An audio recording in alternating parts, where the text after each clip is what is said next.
Hello, everybody, and welcome to Planet FPL, the world where everything revolves around fantasy Premier League. My name's Suj. And my name is James. James, fresh cut.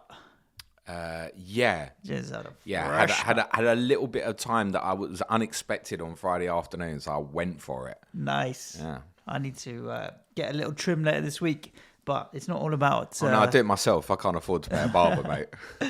Oh, dear. So, yes, end of Gameweek 32. Bit of a funny game week. I think this has to go down as the shittest top four race in the history of the Premier League.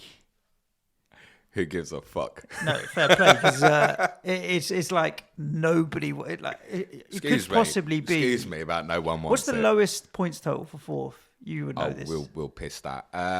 It's about 64, I think. Wow. Okay. I want to say maybe Everton 05, maybe. But yeah, I mean, interesting week of results, and an interesting week in FPL as well. A lot of people, like yourself, might have a few flags to deal with. I might be rolling. I don't think so. I wish I could sell my transfers, to be honest with you, because I'm in a situation where I've got 2 frees going into 33 with a wild card on the other side, 34 or 35. And I'm happy with my team. So whatever I go with is going to be a punt just for the hell of it. I mean, I said to you last week that no intention to free hit 33, but if I walk into serious amount of injuries, then I might have to. I mean, these Champions League games might force me to free hit if I lose more players. I'm basically down to 11 this weekend as it stands, obviously with a free transfer to fix that. But if I get another 3 or so in the Champions League, get injured, then... yeah, I'll probably have to pull it and then wildcard straight afterwards. I'd have to adapt and do that. I bought dear friend Doberto Carlos, the great Matt Doherty. Fair game to him for trying to carry on for 15 minutes as he did on Saturday, because he clearly was in trouble. And if you believe Alistair Gold, who's quite well in the know and connected with Tottenham, the reports are that he's out for 3 months, which will obviously finish his season. And he was my replacement for Kieran Tierney. I also bought Bruno Fernandes for Mo Salah. That's not a great week, is it? And I don't own Sonny. I'm on the wrong side of the coin. I'm the Kane owner, aren't I? Has he got 3 assists and no bonus? What's all that about? Yeah, he didn't deserve any. Yeah, have a word with yourself. He didn't deserve any. What do you mean he didn't deserve any? Well, I don't own him, so he didn't deserve any. Oh, right, okay, fine. You, obviously Captain Sonny, you've had a stormer. This week has been a blinder. How many points did you end on this week? Less than your Captain Son and Mason Mount. Okay. I finished on 54. Kulusevski 12, Kane captain 20, Rudiger 6. That's my lot. Well, that's it, the little bits for Cancelo and Trent. Yeah, but those little bits all add up. It's still better than nothing. Assists, 2 assists. There were plenty of people who have done worse than me this week, but there were a lot of people who have done a lot better. I mean, the captaincy on Sonny helped me. I mean, no flake, 98. So annoying. Is that what you finished on, 98? 98 Game points. week rank? No flake. 23,289. Jesus. I think if you look Fair on live game. FPL, it's a little higher because the game week rank doesn't take into account hits, does it? Whereas if you take into account hits, true, it's yeah. a cheeky little bit higher. So I've gone from 230,000 to 145,000. Yes, mate. I fucking nosebleed, didn't I? I'm only 20k now off my highest ever rank, which was 126 earlier in the season. So hopefully this coming game week 33 should be able to push through. But yeah, Sonny captaincy. Basically, everybody decided to, not everybody, that's an exaggeration. A few people decided to let me know that Trossard had scored. Right? Because I'd sold him for Martinelli. And Mason Mount was already tearing it up, as I pointed out. I had gone to, on Saturday, I went to see our good friend Sham, 2 Guys 1 Cup, our goalkeeper for the South team, because he was having a small barbecue at his house. I went to see him. So I'm there. FPL Panda, Rob was there, so we were having a chat, and I'm like, Trossard scored. You wouldn't have started him anyway. No. Who was your first sub? My first sub was Ben Johnson, who didn't play, and then it would have been Dennis. He might have ended up getting on, possibly. So Martinelli then scores and disallowed. When Martinelli scored, I thought, okay, well, it's like for like now, isn't it? Doesn't really matter. It's a straightforward change. But couldn't care less, to be honest with you. But then Mason Mount was tearing it up with Chelsea, and then Sonny came on and just absolutely blew it away as well. So I ended up with a clean sheet off Rudiger, 19 from Mason Mount, 42 from Sonny, another 12 from Kulusevski, and then Cancelo, Trent, Salah, all chipping in with cheeky little assists. So Robertson and Weghorst both getting yellow cards kept me out of the 100 club. But Weghorst didn't get a yellow card. He did.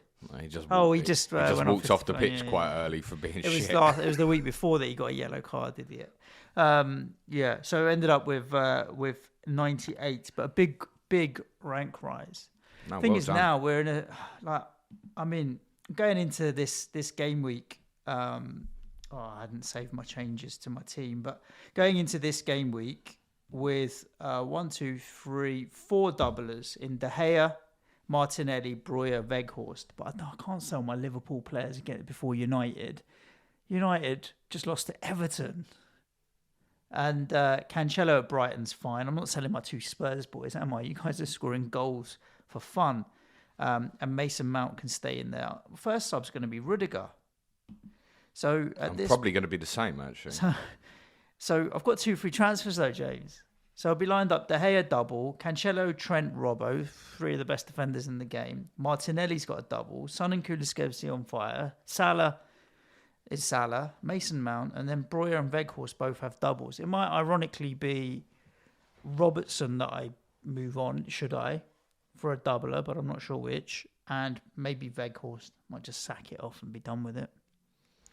Yeah, I think a lot of people have really run out of the Wout Weghorst patience train, which I understand. I'm going to have more pressing issues than to move that, but I think you got the luxury to move it, so you should probably consider it. Yeah, I'm just thinking where I go in terms of who's got a good, decent double. So what it might end up doing, I might downgrade Robertson. I haven't got value tied up in Robertson, which is always a concern at this time of year with the wildcard around the corner. So I might go to Livramento, for example. Southampton got a double.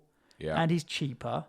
And then just conceded 6 goals. Yeah, I know, but I've actually got them on top of my fixture ticker over the next 3 game weeks. Actually, that's the Southampton. Problem. So I may go Livramento, hoping for some attacking returns. Forget the defensive side of it, and then that frees me up the best part of £3 million to upgrade Weghorst, and could go almost to anywhere. What? Well, that's a good question. It's a good question. It's the main question, isn't it? I don't have anywhere I want to go. You're going to be inclined to go to a double, aren't you? You can't get to Kane with that.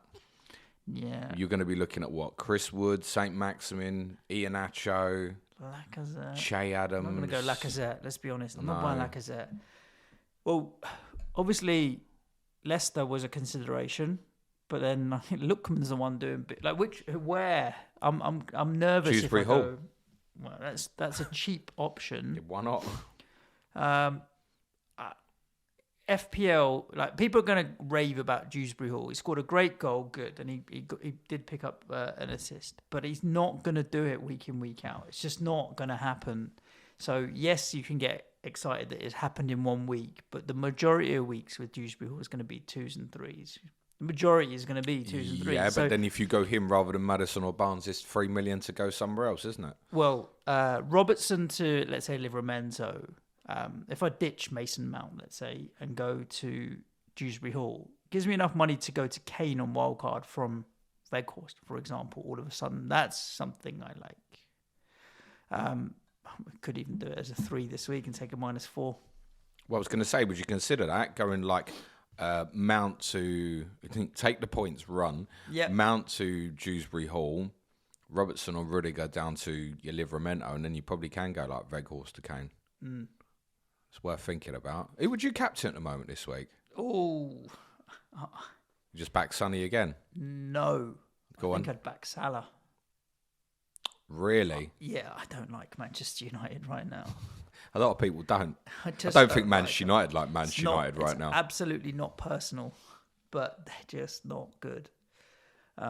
It's lack of confidence, demeanour around the club, distraction with Ten Hag coming in. So your manager's only going to be managing you for 6 or 7 more games. I don't like Manchester United right now. And Liverpool drawing yesterday have obviously the worst thing. Like if they'd lost 4 points suddenly, like a bit more demoralized. They've kept themselves absolutely in it, and so yeah, they're going to destroy Man United. They might. They're going to destroy them. So Salah, I think for me is my first choice. I wouldn't be put off Sonny again. This is where I look down the camera and tell everyone I'm going to captain Bruno Fernandes this week. I've got to. I've made the choice. I'm not going to be like trigger. Look, I could flip that back to Sonny, but I'm not doing that. I'm going to captain Bruno. We've got the weakest team in the league. I know they've had back-to-back clean sheets, but Norwich are the weakest team in this league. They've got them at home in the first game. I'm going to go with that. That's the decision I'd made last week, and I will absolutely take the blank that Bruno just had if he can give me a double point return against Norwich on Saturday. We don't talk about Bruno. No. You won't get that reference, even though your son is still quite young. He's probably too young we won't for talk the about movie. Ronaldo. No. But Nico will find the clip. There's a kids movie that came out just a couple of months ago called Encanto. There's a really it's a good movie. My kids love it. But there's a song in there which is called "We Don't Talk About Bruno." No. We don't talk about Bruno. No. We might have to save that for the title of next week's pod when he blanks. Maybe we can have it now. I think it would. I should have made a note of it. It might have been FPL Irons Luke who tweeted Bruno's points before the last double game week, which was like basically sod all, and then 22 or 23 in the double game week, was it? So yeah, I mean, the thing is though, with this double game week for United, you're very heavily focused on the first game, the Norwich game, so heavily focused on it. And Norwich, off the back of beating Burnley, will have their tails up a little. Yep. I don't think that particularly is going to help them, but they will have their tails up a little. So this but is I think all you're at stage so of the narratives. season for Norwich that they go there and try and get the result Leaves them rather open. than Leaves So them I open. think you can have some joy at the weekend. And again, it would be easy, trigger happy to go, Bruno the Son. There's also the consciousness in me, the small possibility of United doubling again in 34 with the Chelsea fixture maybe going there. But if it doesn't, Bruno to Son in 34 would be the easiest transfer ever making my life, I think. So it's a case of captain him and come off. But I mean, it's worth saying as well, there's obviously a lot of focus on Tottenham at the moment. Brighton had a good result at the weekend as well and had some players come into the team that made a difference for them. So I don't think that's a really easy fixture suddenly for Tottenham. I spoke this time last week. I said Arsenal couldn't have dreamed of a better fixture, but they flipped that on that head. And they've done this before, Brighton, haven't they? Shit for 2 months and then beat one of the big ones. Yeah, the thing with Spurs, we'll get into the games in a sec. The thing with Spurs is, in current form, doesn't matter because you score goals with such pace on the counter. It doesn't matter if you don't play well. You need 10 seconds of ball drops into Kane, one or two of the runners make good runs, and it's done. So from a goal scoring point of view, like I'm sure someone tweeted the XG from Saturday, 1.6 for Villa and 0.8 for you. We'll talk about and that. You've won 4-0. Do you know what I mean? So that's why, Brighton might give you a tough game and play well and do what they do, which is nice football. You still could smash them 3-0. But then the analytics guys will say that's not sustainable. Good for Tottenham are drew a blank soon.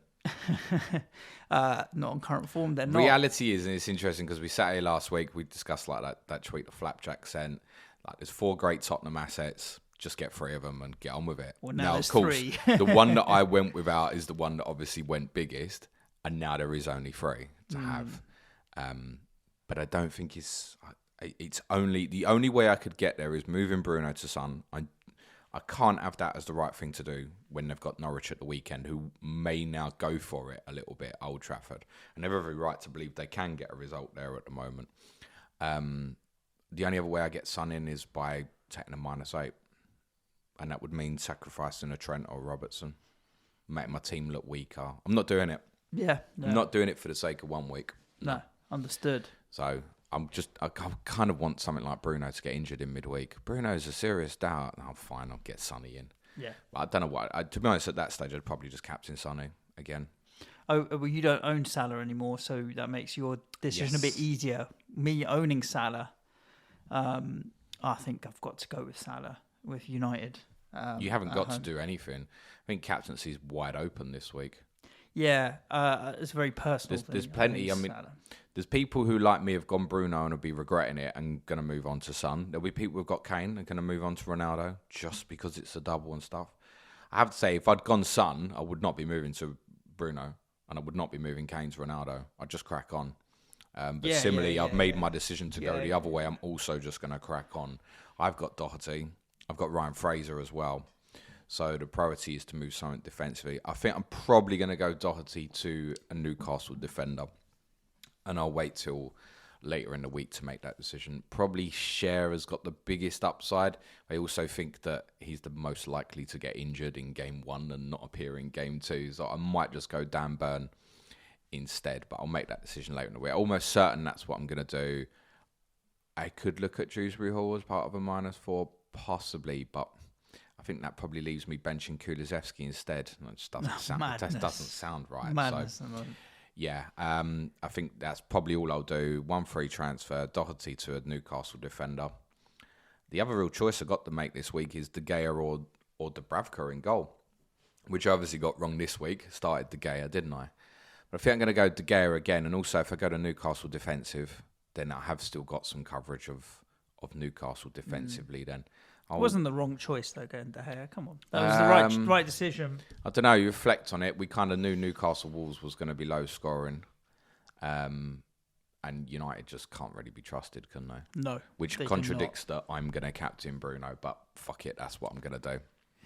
So let's get into some of these games. And then talking about Newcastle Wolves is a nice, decent segue. Before we do, I mean, a lot of people still umming and ahhing about free hitting 33 versus 36 versus 37. I think a number of people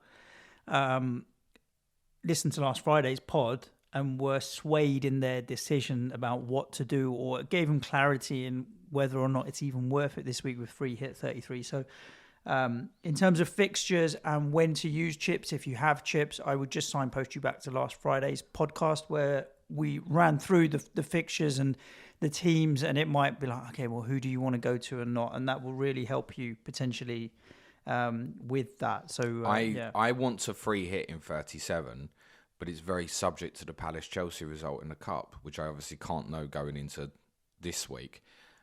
It would be a lot better for my strategy if Chelsea win and the Palace double stays in 37, which also means Villa's double stays in 37. That would be best for me. If Palace beat Chelsea, which is possible, then that's going to probably throw it completely out of sync, where I might even suddenly be looking at bench boost 37, free hit 36, possibly. It could come down to that. But unless I walk into severe injuries, I lose like Cancelo and Trent this week or something, then I won't be free hitting this week. No. Newcastle beat Wolves 1-0. I thought it would be the other way around, but no. And Chris Wood scores a goal. Does a goal at St James's Park. We know he's on pens now. A few of us who'd captained Fabian Schär in Sky were sort of hoping he might be on it, but might be cheekily on him. That wasn't the case. This was the start of, other than Spurs, everybody from 8th to 4th, like basically losing this weekend. I mean, Wolves are still within a hunt for European places and 6th. So seeing them lose, I've got no problem with it because they're only a couple of points behind us on the same games. Thinking, all right, fine. But, yeah. They've still got to go to Chelsea. They've still got to play Man City at home. It's tough for them. Yeah. Bruno Lage, every time the camera panned to him, it looked like he was having a meltdown, mate. He looked so angry throughout the game. And I think they just landed Wolves with one too many players missing now. Yeah. But obviously, Neves is a huge miss for them. He's arguably their most important player. Podence missed out, who he just does every now and again, doesn't he? Then Donker had COVID, so Kundal played. Kundal played really well at Tottenham back in February, but they played with a midfield 3 that night rather than the 2 they played at Newcastle. And I thought he really struggled to field a game. Then suddenly he decided in the last 10 minutes he was going to play forward passes, and they looked a bit dangerous. I don't think Silva did badly up front, but you don't have the impression with Wolves that they're going to score many goals ever. And I'd said to you pre-game, I thought Newcastle would be the more likely winner if there was one. And there were a few outstanding performers for them. Certainly Bruno Guimaraes is a superstar in waiting, actually. Absolutely brilliant. St. Maximin's performance was very erratic. Decision-making not the best at times, but he's capable, isn't he? He's the one that caught my eye from an FPL point of view. I think because it's always the one that could go off. Yeah. Weghorst owners will be thinking of going to St. Maximin or Wood, won't they? Yeah, because there's very limited forward options, and he is the one that I would like to punt. I think if I was gonna move Weghorst onto one of those two, it'd be St. Maximin. I just think, like as our Newcastle correspondent says, you'll enjoy having him in your team. He's a bit like Antonio in the way that sometimes it may be good, sometimes it may be shit. Or he might have you pulling your hair out. Yeah, that's true, but it's only a week, right? Or 2 weeks before the wild card comes in, I can bin him. So for a double game week... You've got to watch it twice. Let's have it. So St. Maximin, I think the ceiling is there that he could do bits. And then got a couple of games. I'd go St. Maximin over Chris Wood if it's me, but both are viable. Yeah, I think if you're investing in Newcastle offensively, you are going for one of them too. Fraser's injuries really muddied that in terms of perhaps a nice differential midfield punt. I wouldn't be going for Guimaraes personally for FPL. I think you'd be going the defensive guys or going with them front two. And I think whatever you've got, Wolves, you've been at this stage, unless you're happy to keep a Cody as backup on the bench. Obviously, haven't got a fixture this week, but I can't see the investment coming back for them at all, to be honest with you, Suj. I know you mentioned it last week. I just can't see it, mate. No. So I don't mind people going Wood or St. Maximin this week. I'd arguably have a small preference for Wood, actually, now he's got that first home goal. But I agree with you, St. Maximin as he's a live wire, isn't he? He's also got ex-injury expectation. That's the him concern. and Fabian Schär. I'll roll the dice on a double game week and then bin it straight off. I wonder if those free hitting would consider going with both. Going the two of them up front and Kane, maybe. Possibly. Would you rather go double defensive or double... I'd rather go double attacking, for sure. But I think 2 home games, though, aren't they? It's true. I think I'd also fancy Iheanacho maybe as an addition. So that would probably rule out. But Iheanacho might just be one game away to Newcastle, 2 right? away games, isn't it? Be as well benched for against Leicester. Everton, or yeah. Both viable. I think Newcastle are they're not the garbage at the start of the season. I think you can. They're fixed, mate. Yeah, you can punt them. So either are viable. I think if I you're probably prefer double defensive. I think so. I don't trust Chris Wood to get a lot of goals. So I think it would probably be a big call to go both forwards. I think you probably go one or the other if you're free hitting, and I'd go to double defensive. I think most people free hitting will go free Newcastle, which in itself sounds dodgy, doesn't it? what price is Guimaraes in this game? Let's have a look. Too much, I believe. So just is the answer. Okay. 5 something, I think. I don't think it would appeal, mate. He is 4.9, James. Is he really? 4.9. James's eyebrows have raised. I still wouldn't go there. Yeah. I wouldn't mind it as a 5th midfielder slot, but even like if you're buying, generally you've still got Dewsbury Hall, Ramsey, Anthony Gordon. I think probably all 3 of them probably a little bit better options than Guimaraes going forward. I didn't realise he was that cheap, in fairness. I think if I was free hitting, I would probably go Dubravka, one of the centre backs, and one of the forwards personally this week. I think I'd go Wood over St. Maximin. It's boring, that, isn't it? It is. I've really got to get away from target men forwards. Yeah, it does. Weghorst to Wood just sounds like you're buying the Burnley striker. It's selling the Burnley striker for the former Burnley striker. You've just gone from the shit new Burnley forward to the shit old Burnley forward. Yeah, not right. Talking about cheap midfielders, Anthony Gordon. Yeah, absolutely. He's in the business. 1-0 to Everton, home win. Didn't see it coming at all. We both predicted Manchester United victories in this. There's no... United can't even say they had particular injury issues. I mean, Varane is probably... maybe Luke Shaw as well at the back, but Lindelof and Teller's got to be good enough to be able to see through Everton, and Matic and Fred as holding midfielders defensively. They've got to be better, but yeah. It shows how quickly it flips, both for a non-fantasy. I was going to say, the bottom of the table for sure. For Anthony Gordon owners who'd started 8-9 games in a row, then suddenly at West Ham's not in the starting lineup, and you think, oh shit, what have I done? And then he's returned in both games since, and he does appear to have the favoritism to stay in that 11. And interestingly, just one to think about for moving ahead for those wildcarding and planning to bench boost. I've already mentioned the players: Gordon, Ramsey, Dewsbury Hall, all with doubles in 36. The problem is that's not where you want the enablers to be. You want the ship forwards right now. But could you make a case to go with them three, and then you can go with like Salah and Son as your other two mids, but then you're still missing out on the likes of like Jota, potentially Bowen, Saka, Kulusevski's value. Mate, I want to get about 8-9 midfielders in at the moment, and I won't be the only one feeling like that. Gordon arguably has got the best of it because of the double, and Everton's 37 double is very, very good. But then I'd possibly look to free hitting a little bit more power with the likes of Richarlison if that's what I was doing. Also, in terms of league status, they looked absolutely, well, let's say fucked after they lost at Burnley, right? And it's very quickly changed again. Now they've got a 4-point cushion again. Yep. If they'd have won at Burnley, this would be over, wouldn't it? Yeah. Basically. I think a lot of people feel like it kind of drifting slowly into it is over. Burnley got a tough game at the weekend against us. If we beat Burnley and Everton get anything at the weekend, then I think that gap's getting a little bit too big. They've still got to play Leicester, Brentford and Palace at home. And I think they'll get enough in those 3 home games that will see them home. But if they lose to Leicester in 33, it's suddenly become really nervous again, particularly with Burnley then playing Southampton the following night.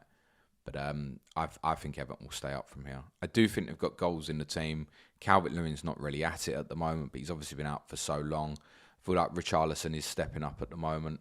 He's really putting the yards in. And I think like if you were looking to go for them in the coming weeks, not this week, then it would definitely be Richarlison over Calvert-Lewin at the moment, in spite of the fact Richarlison's positioning is more wide currently. And on penalties, yeah. And on penalties, as we know now, yeah, absolutely. Not that I'd be that convinced that he wouldn't miss one, by the way. Good morning, by the way, to Wilfred Zaha for your incredible, really bizarre goal celebration yesterday. Sorry, it was, yeah. It's a tough. I mean, look, he's just scored, right? But he's also just missed 2 penalties. No, it's really weird. It's really weird. Manchester United. I spoke to 2 Manchester United fans at the weekend who both said they would rather finish 8th and not have European football next season for the distractions of. And that's where I feel their heads at now. A lot of people are saying that now. And I'm like, well, your team have probably decided that about 3 months ago, mate, because ever since Watford, other than beating you, which was a 3-2, it wasn't a convincing win, they hadn't done nothing. They haven't won another league game. They're awful.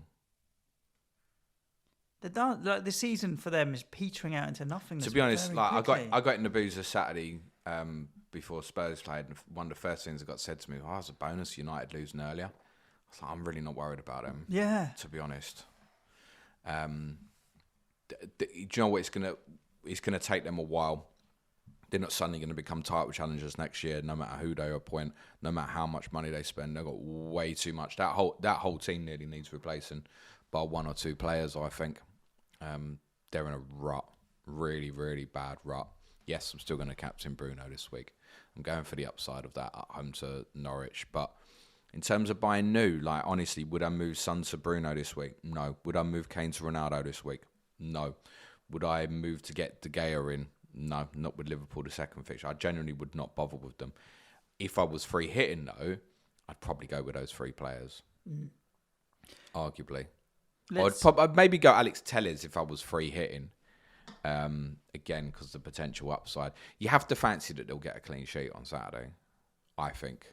Whatever you say about them, it's Norwich at home. Yeah. You have to believe the possibility is there for the clean sheets. Again, I think if you are free hitting, you probably are going 3 Newcastle, 3 Man United. Plus with the aspect of Leicester, it's until Friday, it's really unpredictable in terms of even having a stab at which players play twice. But then again, you default to the goalkeeper there. You go, I'll go Schmeichel then because I'm really unsure about Leicester defensively. And then actually between Newcastle United and Leicester, arguably the goalkeeper is arguably the best defensive asset from all three of them teams. So then you are forcing yourself into positions like maybe like Alex Telles, Matt Targett, Burns, Cher, those sort of players, and going with Schmeichel possibly. Let's talk about the most interesting Manchester United story of the weekend. What do you think is an appropriate punishment for Cristiano? Well, what I think is not appropriate is that he's obviously, supposedly, and it's not clear, smashed the phone out of a child's hand. And then does he not think the child suffered enough when he offers him tickets to go and watch them at Old Trafford? I've seen that joke as well. The bottom line is... Why does an Everton fan want to go to Old Trafford? So stupid. There is... other than self-defense, and I get it, right? At some point, everyone's been in a situation where someone is winding you up or in your face, and this is not the case in this scenario, right? The kid's just filming players coming off. He's not in Ronaldo's face. Ronaldo walks past him. I don't think any player should ever lay hands on a supporter other than in self-defense. Like, if they're in your face and touching you, fine, you can touch them back. But other than that, there's no excuse for laying hands on someone. And it's much easier said than done to turn the other cheek when someone's giving you abuse. But you have to be able to understand that in a scenario, even on a street fight or whatever else, the best scenario is to not fight or not lay hands or not hit. And so, yeah, you can't lay hands on a fan.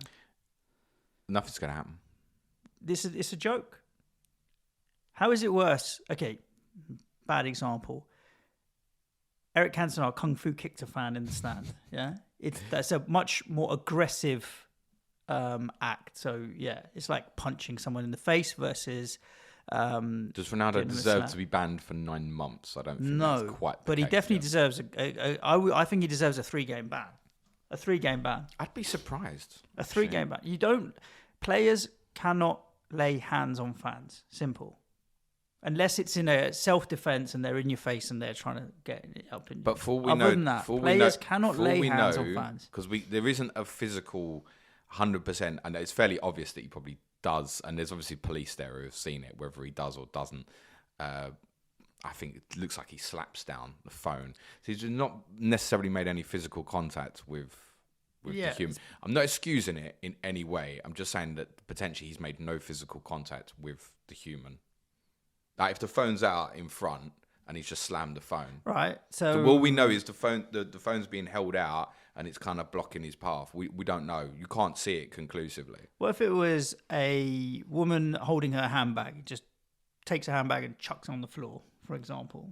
Like, I don't see that's any different to a phone out of a child's hands. But it just... I think it needs to be a ban. I don't disagree. If that's what he's done, I don't disagree with you. I'm saying I don't think it'll happen. I'm not... there's photos of a bruised hand and all this kind of stuff. I'm not believing any of that on social media because people fabricate all sorts, smashed phones, this, that, and the other. But it cannot be that he apologises on Instagram and nothing is done about it. Cannot be. By the way, I don't think either way. I don't think Ronaldo will play at Liverpool next Tuesday because he's not good enough. Wow, yes. Thanks for finishing my sentence. No, it's just a case of how you want to potentially go about exposing Liverpool and stuff. I can see United wanting to play a front three of like Rashford, Elanga, Sancho, or similar to what they did at City and play Bruno as a false 9 and have the wingers quite high and stuff to get in behind. I don't think Ronaldo will be in that team. So, look, you're not expecting anything Liverpool way anyway, but I think if you go to Ronaldo, my honest opinion is it's Norwich at home plus 1 point rather than me on Bruno, Norwich at home plus 2 points. Mind you, Bruno will probably get booked to be 1 point as well. In fact, Ronaldo would be a 0 at Liverpool. If he gets on the pitch, you get booked as well, wouldn't he? Almost certain. They're not in a good way, United, but I do think if you are free hitting this week, you probably do gamble to go for them. The one benefit with Ronaldo is we're looking at it and going, I don't think he starts at Liverpool. He almost definitely starts against Norwich, unless there's some punishment possibly forthcoming for him. But there, in terms of top 4, that's gone. They got tough fixtures. I'm going to go to Liverpool next. We've still got to play Chelsea. They've still got to go to Arsenal. Nah. Not happening. I think you'll finish above them, Serge, to be honest. Oh, bloody hell. If we do, I'll be happy because we'll be 6th. And then... Well, I think you'll want it more than them. Yeah. As you kind of alluded to at the start, they don't even really want it. I think they'll finish above Wolves by default, though. Yeah. So, see you in the Conference League next year, lads. Arsenal 1, Brighton 2. From nowhere. the Seagulls return. So I was travelling out and obviously saw that Trossard had scored. Yeah. This is the third in the trilogy of people from 8th to 5th. His first goal since Boxing Day, by the way. I mean, why did you sell him, Such? And I went, oh, that's a bit cheeky, but it's like, don't get excited, because there's way too long to go. Yeah, and Martinelli obviously still is the alternative option I've got. Like, if we look at it over this week and next, Martinelli will outscore him. Definitely, by the way. So Arsenal, we've been here before with them, haven't they? Arsenal have managed to Spursy themselves, if that's such a thing. So they played Xhaka at left back, which as soon as I saw it, I was really not in the middle. really not in agreement with it, because I think you're really putting pressure on young boy. They were clearly, obviously, very talented, but I felt like they'd found themselves with two problems, and by picking the team that he picked, he didn't fix either of the problems. Xhaka's not going to provide what Tierney does, and Lokonga is not going to provide what Partey. I think Partey is the bigger miss. I think it's when they play a double pivot in the middle, you've got two, like we do, is two players in front of the defence. This lineup, when I looked at it, Saka, Odegaard, Smith Rowe and Martinelli are all attacking. So what is it, 4-1-4-1 now? So you've now got, where you had two holders in Partey and Xhaka together, you've gone to one, and it's not either of the two best, which is Partey and Xhaka. It's your third choice, Lokonga, and now you've got a central midfielder playing left back. When you're also taking something away from, in a weird way, Smith Rowe and I know Odegaard's ended up scoring here, but you're asking them to be conscious of their mate behind and stuff. It could have gone the other way, where having four attacking midfielders with Lacazette, they could have overwhelmed Brighton, but it didn't go that way. So hindsight is a beautiful thing, but it didn't go that way. I mean, reality is they could have got something out of this with some madness at the end of the game, but actually, Brighton were the better sides. This wasn't a fluke result. So what changed for Brighton? Well, a few things changed. Mainly, the return to the team of Enoch Mwepu, who obviously scored the second goal. We compared him in pre-season stylistically to Yaya Toure, and when I was watching clips of him at the weekends, all I could think of was Yaya Toure. I'm not saying he's as good as Yaya Toure, but the way he powers past people from that midfield area gives Brighton something very different to what they have. They have good technicians, they have good footballers. What they don't have is a powerful ball carrier, and Mwepu is potentially it. And I can't profess to know a lot about Moise Caicedo, who came into the team with a brilliant assist for Mwepu's goal as well. So suddenly there's a freshness into that team. Maupay wasn't in the team, so he wasn't there to play pantomime villain, which probably really helped Brighton actually, because the Gooners would have got them up for it, weren't it? Oh, the pantomime villain's not playing. So they had no one to boo during the game. We weren't going to boo Danny Welbeck instead, were they? This is much better for Brighton, and genuinely Tottenham won't find that an easy game. I don't like playing them ever. They're one of the teams I really don't like playing Brighton. I've said this to you so many times. And I know they've been on a terrible run, but I just know that they are better equipped than the majority of teams in this league to play against the Big Six. I don't mind that. As what you're saying, it just reinforces that I'm still going to stick with Salah, captain. Because Sonny's ownership isn't through the roof, and I still don't think people will go Kane to Son, so he'll still be a bit of a differential for me. No, don't do that. Don't be thumping Kane in for Son or vice versa. No. I think everybody's learned that this week, haven't they? The ideal solution here now, guys, is to obviously have both, but don't thump from one to the other. So I just thought, cheekily, because I've got the screen in front of me, let's add Enoch Mwepu to the bank of 4.5 million midfielders that we can go for. He's 5.9 million. I'm like, what? I've paid no attention to this guy all season because he hasn't been fit. He got an inflated price because he came in as a big summer signing. But check his stats. When did he last play? He has started, James, 6 games this season. Yeah. And then maybe another 5 or 6 bit part, 20 minutes here and there. 2 goals, 5 assists, and 6 his other starts. goal was a worldie at Anfield as well. When he plays, he gets points, mate. Listen, you're not buying him over Kulusevski for 0.4 different. On the list of maybe next season, if he can stay fit, one to keep an eye on. Well, he will be a cheaper price. Yeah, maybe 5 million, he might be someone to consider at the start of next season. His points per minutes ratio is fantastic, but it just you still need minutes, and he ain't got them. So what do you do now with your Brighton assets? Because I think it was very much bin. There will be people still out there with the likes of Cucurella or Maupay or even Trossard, for example, Veltman. What do? Do you play them? It's double game week, Tottenham away, Man City away. What do you do? I'm not keen.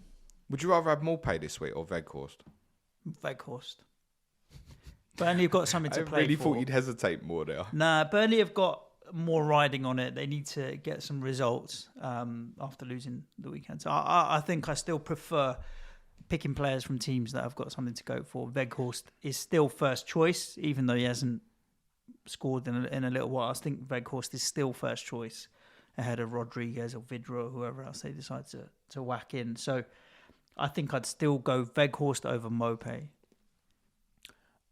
And also because I actively want Maupay not to score in any game. I am more concerned about Tottenham's game against Brighton than I have been for any game for a number of weeks. And I'd factor that into thinking, honestly. I don't think Brighton will get their pants pulled down badly by Tottenham or Manchester City. Of course, I think Tottenham will beat Brighton at the weekend, but I don't think it's going to be some of the scores we've seen recently. And I'm sure Man City will beat Brighton, but similarly, I don't think City are going to go and beat Brighton 4 or 5-0. I can see both games being won by 1 or 2 goals. Okay. I think if you've got Brighton assets, you probably don't play them, generally. Would you pick Cucurella over Reguilon, for example, if you're sitting there with Reguilon? No, not now that Doherty's out. I think Reguilon plays, so no. Do you pick Cucurella? You don't pick Cucurella over the likes of Cancelo, Trent, or anything like that, do you? No chance. You can't do. No chance. Would you pick him over there'd be someone there with Cucurella and say Connor Roberts, who was obviously left out for Burnley. That's a easy problem. Choice. Then yes, you play him. But I think the majority of teams with singles who might have coverage, bearing in mind like Wolves blank, Villa blank and stuff, I think in the majority of cases you're better off with a single player than the double. But I don't think that's going to occur for many people. And there might be a little bit of Brighton ownership floating about, but not a lot. And I don't think you're buying anything new. And for Arsenal, I think the one really to watch out for is, and you're not moving it, is Saka. And his role, I spoke that pre-Brighton, I didn't think what Arsenal did at Brighton would necessarily give you the clues for what they do at Southampton and Chelsea. And the fact that they've been beaten means that I think they might change again. I also have a belief that they will play a back three at Chelsea, particularly next midweek. And I wouldn't be surprised if Saka was a wing back in that particular fixture. But it'd be popular this week. I feel like he's going to be everybody's vice captain nearly. Not mine, because I don't own him. Would you consider captaining him? Southampton away just conceded 6 and Chelsea away. Not over Salah with United at home. I wouldn't. So you'd still go Salah with a single. Would you go Saka over Kane or Son? Closer call. Yeah. But I'd probably prefer Sonny still. Or Kane, yeah. I'm not so hot on doubles. I'm not as big as I thought I would be on the idea of captaining Saka this week. I mean, it's down to a little bit of confusion in terms of what they're going to do. I probably would not be looking to invest in Arsenal new. I think if you are free hitting, you probably still go with Saka, and I'd be tempted, I think, to look at Martinelli and possibly Cedric as well. Depending on Cedric's only like 4.2. What's there to lose? Again, to be honest, the best defensive one now, Tierney's injured, would be the goalkeeper, if you want to go that way. But I think if I was free hitting, it wouldn't be Ramsdale. I'd look more at probably Cedric, personally, this week. Martinelli and Saka will be popular for free hitters. It's affordable, isn't it, as well? Chelsea slapped Southampton 6-0. We all thought the same thing when it got to like 5 and 6. Yeah, this is going 9-0, yeah. We all thought the same thing. I think Chelsea probably took the foot off the gas and didn't want to absolutely take the piss at some point. And I know he'll be listening, and he's on COTC this week, and I really wanted to quote tweet it when I was hungover yesterday morning, but I decided not to. Matt Samuel, our Southampton correspondent, who's going to be on COTC this week, he set his alarm early to get up for the Formula 1 yesterday. set his alarm for 5:55, and I just didn't know if he'd done it intentionally, just to avoid setting the alarm for 6 o'clock. Absolutely brilliant. I look forward to speaking to Matt later in the week and find out what happened. But I think what truly happened here was just Chelsea were extremely good. Chelsea's numbers for the weekend were mad. Werner had the highest XG of any player in any game, or non-penalty XG of any player, any Premier League game this season. And for once, actually converted a little bit of it to goals. He scored 4 of his 9 Premier League goals now against Southampton, I think. He managed to hit both posts and the woodwork and get decent returns. Fraser Forster made 7 or 8 saves despite being beat 6 times. I think I saw a stat that they were about 3 shots on target away from the most ever recorded shots on target in a Premier League game. They battered them, mate. And I think the only reason it didn't end up at 9-0 or so is because they knew they got to play Real Madrid tomorrow. Yeah. And they stopped. Simple as that. They played Loftus-Cheek at right wing back, which apparently went absolutely fine. These things should do when you're winning 6-0, which is obviously a blow to Reece James owners. The problem for Reece James, unfortunately, is just going to continue. And the problem being that he obviously plays against Real Madrid tomorrow, and I'm pretty sure he plays against Crystal Palace at the weekend. So does he then play against Arsenal in 33? Now, he probably does, because I think, although, what's the difference 9 points Chelsea to Arsenal? It's probably more than enough, I would say, for Chelsea not to be worried about it. But I don't think they worry about top 4. But I don't think it's a fixture that they'll want to lose. 8, mate. They're 8. 8 with 8 to play. But Arsenal got game in hand as well. No, is that 8 right? with 8 to play. 8 Same with games. 8 to play. So, I mean, even if Arsenal beat them, it's only 5. But then, to be honest, if Arsenal win at Southampton, then win at Stamford Bridge, it's 2, isn't it? Admittedly, Chelsea don't have a game in hand, but it's close enough to make you go, oh, I'm looking over my shoulder a little bit, potentially. Now, at the moment, it's difficult to foresee Arsenal winning at Stamford Bridge, in all honesty. But this Reece James problem is going to continue, unfortunately. And it's why bottle jobs like me and Suj have Rudiger. We talked about the boring safe pick of Wood versus St. Maximin. Chelsea's a place where I'm happy with the boring safe pick. So the two that I Mount obviously cleaning up and Rudiger are the reliable ones. You know, in the forward positions, they do get rotated a little bit. I mean, Pulisic could come in, Ziyech. You never know when Lukaku might get a little run out again. But Mount seems to be a fairly consistent, steady performer. And Rudiger's the other one that's always there in 80-90% of games. Mount now, he only has 10 fewer points than Jota over the whole season. Is that right? Yeah. He's got like 50 points against like Southampton and Norwich or something, isn't he? So it's probably close to that, actually, to be fair. But he's consistent as... I think it's more, actually. Mount. It was 19... and the Norwich game earlier in the season, let's have a look. 21, wasn't it? But he scored away to them as well. Mate. 24. And he got a haul away to Norwich as well. 13. Yeah. So 20, that's 37, 47, 56 points. What about Southampton? I'm roughly about game week 8, I think.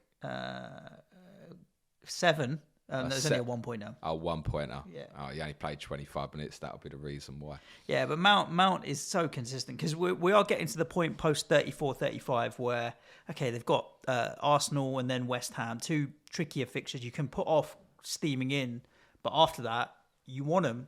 Where do you go? But do you?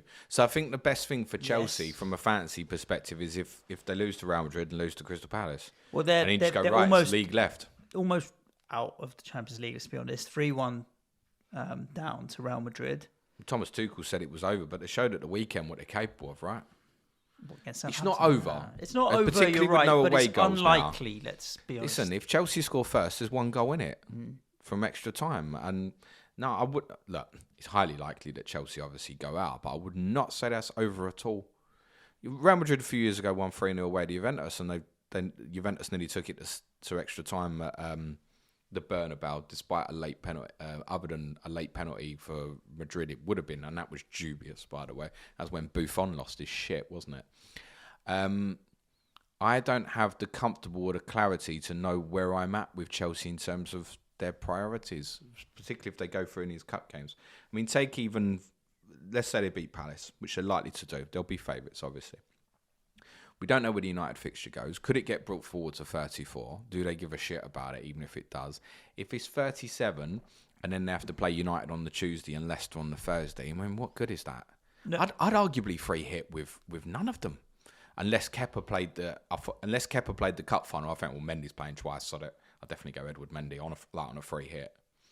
So it's just watching brief for me at the moment, and I've got some clarity, which admittedly over the next week or so we're obviously gonna get.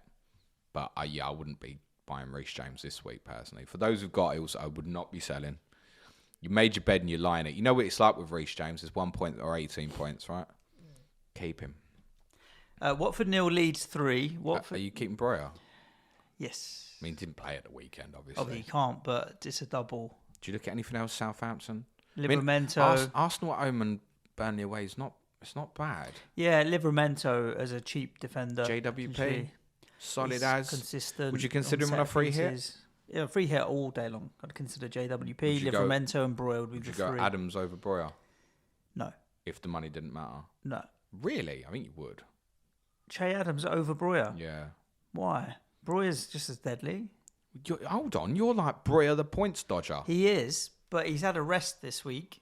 I'm just thinking, is he likely to play both games? Che Adams, yeah. Plus, they've got good spacing Saturday and Thursday for Southampton. No, I meant Breuer. Is he likely to play both games? I would have thought so, yes. Particularly after that. You stick him back in, surely. I was surprised they went with Adam Armstrong playing. Because there's been a number of times we've reflected on it during the season, going, why is he not playing? Actually, I was surprised they went that way and didn't firm it up a little bit. But that's what they chose to do. The erratic Southampton. We'll see what Matt says on COTC. I think they're an interesting one for 3 years. That wasn't Ronaldo, was it? Just checking. Nico just dropped his phone. Just checking that Ronaldo wasn't hiding under the chair to smash it out of his hand. The ghost of Cristiano Ronaldo. Slapping phones everywhere. Yeah, I think Livramento, Che Adams is viable. If you want to punt it, he's decent as well. Does Livramento even play twice? We've still got Romain Peral there, haven't you? And always switch Walker Peters back to right back. Those debates can go on forever.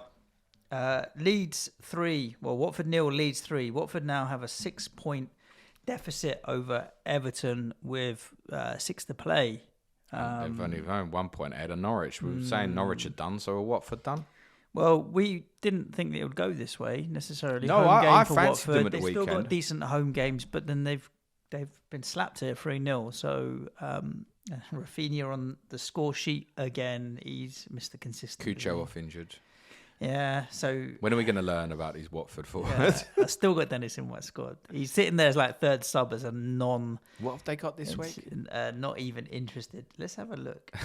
Don't even know who they've got next. It's Brentford, isn't it? Brentford at home. Yeah, Brentford will beat them. Then City away. So he plays now with Cucho. If Cucho's out, and we don't factually know that at the moment, but if Cucho's out, Dennis plays. Do you play Dennis at home to Brentford, or do you play Weghorst in his double? Weghorst in his double. You're adamant about I've just watched... Weghorst I've just watched Brentford. Weghorst might get left out, mate. Yeah, fine, but I've just watched Brentford beat us 2-0, and so I don't think Watford stand a chance against Brentford, to be honest with you. Wow, big. But Leeds, on the other hand, 3 goals spread around some of the front players, and Rodrigo obviously around at the moment because Bamford's still not in. I think for the majority of people, Jack Harrison's such a good player as well. Harrison he's this year, calendar year 2022, the returns have slowly come back, haven't they? He's just scored in 3 in a row, hasn't he? 3 in a row, yeah, 3 in a row. That hat-trick against West Ham's further ago than I thought it was, actually. But he's just scored in Gameweek the last 22. Nothing in between that hat-trick and the last 3. They obviously don't have a fixture this weekend. And I think for the majority of people, it now does become quite an easy sell, I think. Fixtures stiffen up on the other side as well for Leeds. Who have they got in 34, Suj? Leeds in 34 have Palace away. Yeah. And then it's horrid. Then City, it's Chelsea and City. City, Arsenal, Chelsea in a row. Yeah. I think, look, Rafinha, any place, any time. It's got a great goal at the weekend. But I think generally that's been... I'd be more interested from Leeds' perspective at the moment, the likes of Gelhardt and Greenwood. And if I didn't have the bench boost left, I would be very tempted when I wildcarded to go with both of them. Mm. And I'll go Greenwood as well, the two of them. Okay. Both 4.5s. I mean, Greenwood's come on and assisted the third goal yesterday. So there's little odds and sods in both of them, I think, going forwards now. So I would consider that if I didn't have the bench boost left, it would be them two and Kane and just smash out the rest, I think. Villa 0, Spurs 4. And we've touched on this game already as well. It's not really that interesting from an FPL point of view with Spurs. Similar to Liverpool. Why? Because you know the assets to go to. Like Liverpool, you're getting Salah, Trent, Robbo, Jota. You really believe that right now someone isn't waiting for me to say go and buy Sergio Reguilon or go and buy Emerson Royal? Well, because I'm already getting the question, Serge. Which one, Royal or Emerson? What happens if I say Sessegnon? No, honestly, just get the front three. Yeah, it's not a debate. Like with some clubs, there's lots of assets. And generally with some clubs, there's very few obvious assets. In this scenario, very few obvious assets. Kane, Son, Kula are the best three by a long shot. But some people won't want to commit to 3 Tottenham forwards, and I get that completely. But the reality is, Kulusevski is a joke price. It is a joke value. Yep. Son, I'm annoyed with myself a bit because I spoke about it pre-season, didn't I? You always have faith and you big him up. I tipped him to win the Golden Boot in the summer, didn't I? And this looked really stupid till you look now and you go, hang on, he's only 3 goals behind Mo Salah. 17 for the season, mate. It's no joke. And how many assists? 8 at the moment. Yeah. 25 attacking returns. His last 3 weeks, 15, 12, 21. And here's the amazing bit as well, and this is why no one should regret not having Son at the moment, is after the Brighton game, which is only, 3 games ago, there were lots in the Tottenham community calling for him to be dropped because his form wasn't good and he's just exploded again. Yeah, it was a case of he didn't look like he had the fitness or commitment. No, he was really struggling. But as a finisher, left foot or right, you never think he's going to miss. He doesn't use that, but his left foot or right, deadly. When he gets there. To be honest, when he goes through 1-on-1, I'll just put my arms in there. He's going to finish it. I just expect him to score. Yep. I mean, it's probably the best finisher around, especially left, right foot. Even that, like his second goal at the weekend, no thought, I've got to get it back on my right, and I'll just hit it. It's there on my left, fine, let's do it. Through. What did Villa do to cause you guys a lot of trouble? And is there, because Villa have double probably, hopefully, possibly in 36, 37. And I want some Villa. If it's not 36 and 37, it'll probably be 35 and 36. Yeah, so I do want some Villa. Is there anything that you saw from the game? Because they weren't good against that. They haven't been great last few games. But you did think they might come at you and go for it a little bit. Did they come at us? Yeah. Was there anything there that you suddenly thought, okay, these are the assets to go for from FPL, from Villa, because they can take the blueprint from Spurs? I think replicate in their for them fixtures. The reason I thought they'd come at us was because of how they played against Arsenal, where they basically didn't exist. They just let Arsenal do what they wanted to do in the game and stuff, and they was way too worried about Arsenal's threat going the other way. And it was only really kind of last 10 minutes they had a real go at Arsenal, and they never looked like they were going to score, basically. And it made me think that they would really come at Tottenham hard and fast, and I mean they really, really did. They should have been about 3-1 up at half time. No doubt about it. They were the better team by miles. They were intense, really physical. There were some tackles from both teams, which were arguably a little bit over the top. I mean, Cash's on Doherty is not clever at all, to be honest. But it's one of them things. I'm not saying it should have been a red card. There was a few. It was very physical, and I was really pleased that my team stood up to that and dealt with the physical. Like Tottenham didn't shirk the physical. But they came hard and fast. Danny Ings missed sitters there. Watkins missed a sitter. Coutinho was much better against Tottenham than he was against Arsenal, although I didn't notice him on the pitch in the second half. He drifted out of it completely. But I think for Villa, yeah. I mean, for me, I've already spoken about if I free hit in 37, so just the idea of captaining Watkins or Coutinho. That's what I would want to do in that game week with... Is it Villa at home? Not Villa at home. Palace at home and Burnley at home. It would be, wouldn't it? In that 37 games, double. Yeah. The double in 36, obviously Burnley and Liverpool. If the Palace fixture gets brought forward to 35, it's Norwich at home and Palace at home. So yeah, you're definitely going to have interest in Villa. So be very cautious. Where we're saying sort of with Wolves and Leeds, who obviously blank this week, and Villa do as well. Wolves and Leeds for me are definitely winnable. the Villa assets you've got, I'd be a little bit more cautious of that. Honestly, even if you're sitting there with Luca Dean and Doherty at the moment, for example, like that's really easy to sell Doherty first right now. He's the one who's definitely out for the rest of the season. Luca Dean, we know he's a troll, but it might come back. 37 right now, I'd be looking at Cash, Coutinho, Watkins as a treble. Those are the three that were on the tip of my tongue. That's the way I'd want to go. Yeah, if you've got Matty Cash, I don't think I'd want to bin that at the moment. I've obviously got Jacob Ramsey, so that two's going to sit there at the moment. Although I don't see him staying on my wild card, I don't think. I think I'm more likely, actually, ironically, because of my potential strategy, to possibly go with Dewsbury Hall or Anthony Gordon instead. There is a mad case to go with all three of them, though, and then go like with Salah and Son. But then I think you'll push yourself into more expensive forwards. You'll end up with a front line like Kaney and Acho and Richarlison, or Kaney and Acho and Watkins, something like that. Which, going with that midfield, does open it up, and then you can still keep your Cancelos, James, Trents and stuff like that as well. But like Kulusevski, Jared Bowen, Jota, Saka, Martinelli, it's too many in that area that you'd want in the midfield. Let's talk about Brentford 2, West Ham 0.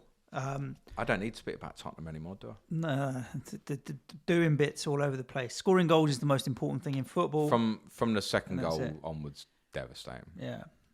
But we were lucky. There's no doubt about it.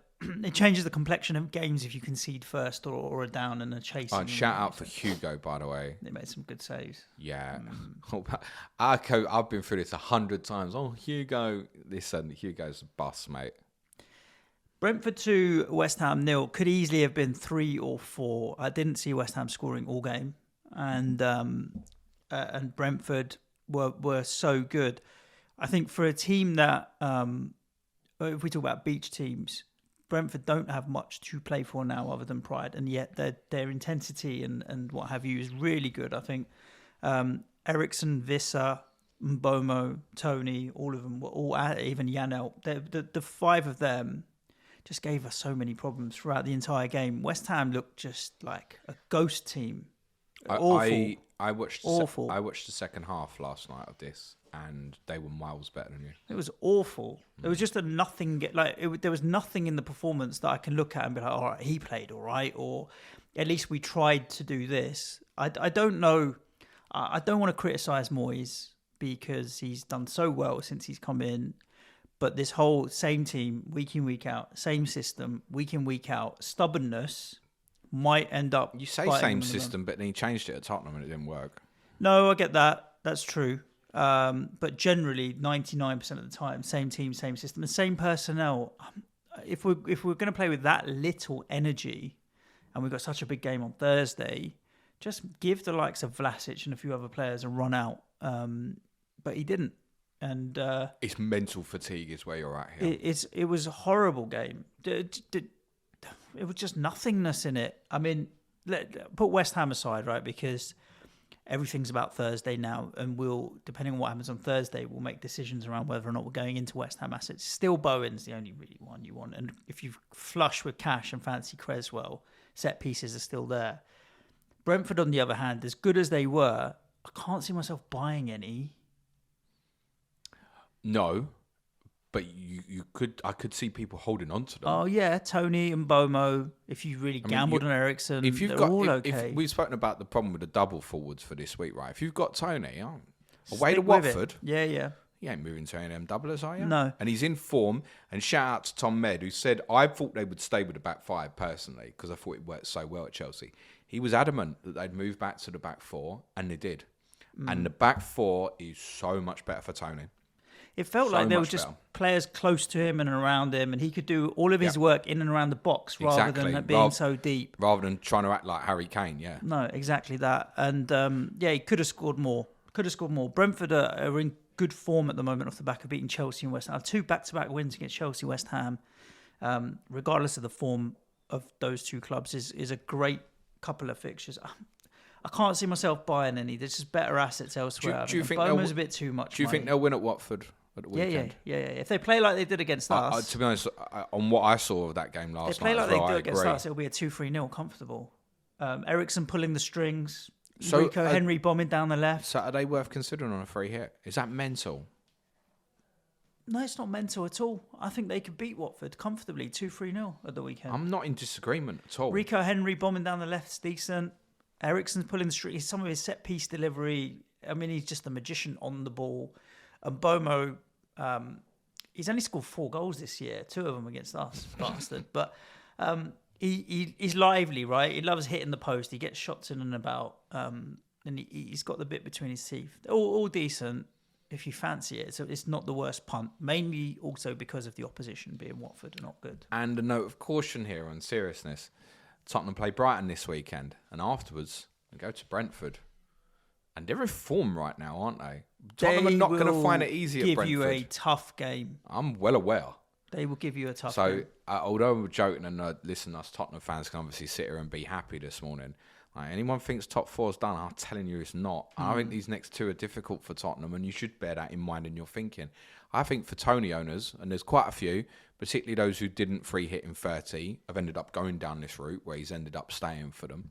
Then I think he stays again this week, doesn't he? Yeah, and there's a case to say that he stays on further until you know that you want to move that on to a doubler. Let's say Villa do end up doubling in 35, or you might then think Mateta instead, for example.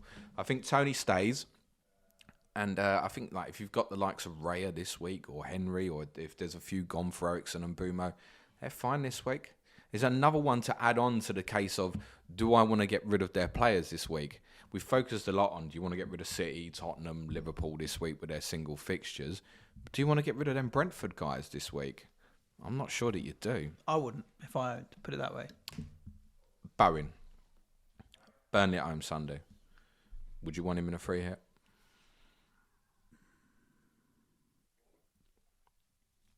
I'm going to say no. Because there's other decent options out there. Would you pick him over Kulusevski on a free hit? No. Really? I'd pick Kula. Yeah, Okay. just because of the Thursday game. That could go 2 ways. It could go extra time and penalties, and we win, and they're all on a high. But we go out, they're all on a downer. But then Burnley, if we lose, the Burnley game's got more important because we want to solidify that top 6. It's a real tricky one. Whereas Spurs just all out. Like, you can smell 4th now so much. So I'd go Kula over It's worth Bowen. saying after this weekend, you've got Chelsea and Arsenal to follow as well. Yeah. And Man City still to go. Yeah, I wouldn't go back to Bowen. He's not on my plans in any way. No, I think in terms of, I don't mind. Like if we go out of Europe, maybe in a couple of weeks I'd consider, but not really. No, I think the moment's possibly gone. I think a West Ham double in 36, I could still see me wild carding with Bowen because Norwich is the first fixture of the double. And then obviously if I'm free hitting when West Ham blank in 37, then that wouldn't matter. So for me personally, Jared Bowen might be one that's still on the agenda possibly, but no, I think if you were going to go back and invest in West Ham, it was either this week gone, ironically, or the week before. Right, Leicester 2, Crystal Palace 1. The question on everyone's lips, James, is where to go from an FPL point of view, because we all want a little bit. I mean, they've got more games almost than anybody now, haven't they? And good fixtures. And obviously hitting a bit of form. They're getting back into a little bit of rhythm. At least they're scoring goals again. So I know someone that sold Andy Robertson this weekend for Castagne. Well, net probably is 0-0, so it doesn't matter. But also, a lot of people had meltdowns. It might be better if they might have to sub for Castagne, in fairness. Yeah. Harvey Barnes, meltdown for everybody that owns him Ian Nacho, as well. another one. Where's Nacho? Difficult to know where to go. Yeah, I mean, I want Leicester. Kasper Schmeichel and forget about it. Well, yeah. You want them to lose on Thursday, reality. Obviously, wish Leicester fans luck, but from an FPL perspective, you want them beat, get them out of it, and have them focus on the league and try and get some clarity. And I still think, even without Europe, I think you still get some rotation with them because they're not going to qualify for Europe next year. So actually, they have nothing to play for. At the moment, it's a nightmare.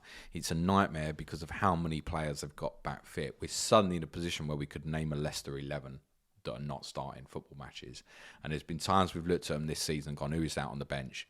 One of those who we might have gone, who's out on the bench is Keenan Dewsbury Hall. Yeah, but now he's in the team.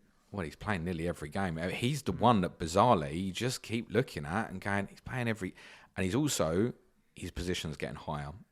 He's playing more. He's playing more and more like an orthodox number 10.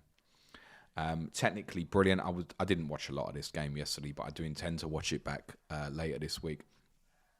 He was outstanding at Old Trafford. Really good footballer. 4.4. He won't be 4.4 by the time this game week kicks off. That's an absolute certainty. And there's no risk at that price, is there? If you want to get him in, get him in. Well, he's not a bad pick.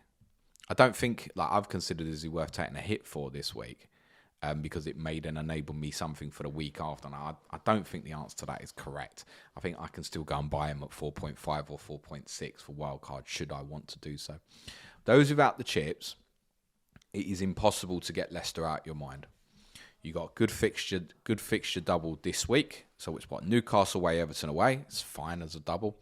They've got a magnificent 36 double. Norwich at home and Everton at home. And in between, the fixtures are okay. It's Villa at home, 34. Tottenham away, 35. Then there's another double, 37. They are impossible to ignore if you are without chips.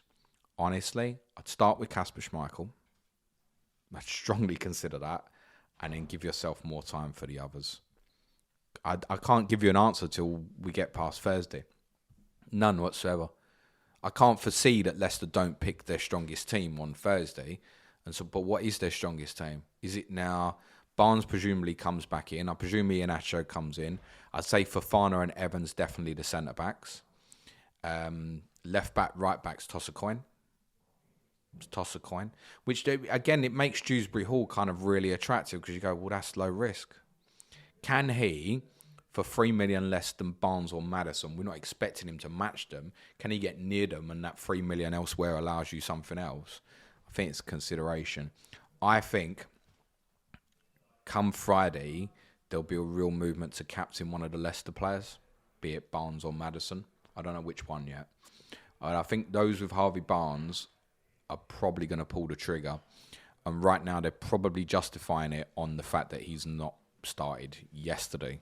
He definitely will start on Thursday, so I don't know if that helps you or not.